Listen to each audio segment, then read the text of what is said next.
The circus is coming to town and taking over. Spiegelworld, the creative minds behind 3 Las Vegas shows and a popular restaurant, has bought the entire town of Nipton, California.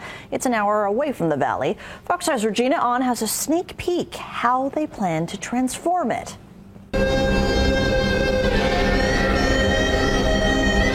Nipton, the town with about 20 residents, is going to need some room very soon. Spiegelworld, the creative mind behind 3 popular shows on the Strip, Absinthe, OPM, and Atomic Saloon Show,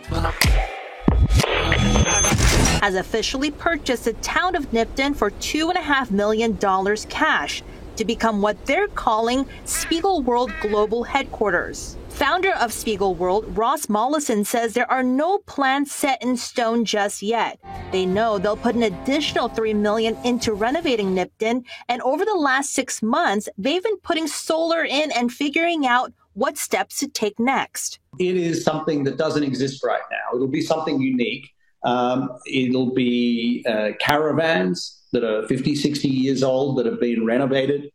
We've already nearly finished our first one, which will be our prototype. You're going to feel like you're in the circus, along with a hotel that will house about 10 to 15 guests and a restaurant. And the tiny town usually attracts tourists and locals who want to escape the city life. And in the past, they've had a few hopefuls come in. In 2017, it was bought by a large cannabis company for $5 million. The company tried to rebrand it as Magical Nipton. Nipton is going to be an ecotourism destination, cannabis friendly. That never happened. So in February, Spiegelworld will bring their creative team to Nipton with developed ideas for the town. Really, as I said before, it's a creative process, and we have to see where it takes us.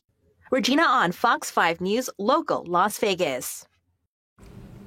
Mollison says they picked Nipton because they fell in love with the feel of the town. He says there's also a small airplane runway so people can easily fly in and out of Vegas. The opening day will be November 16th.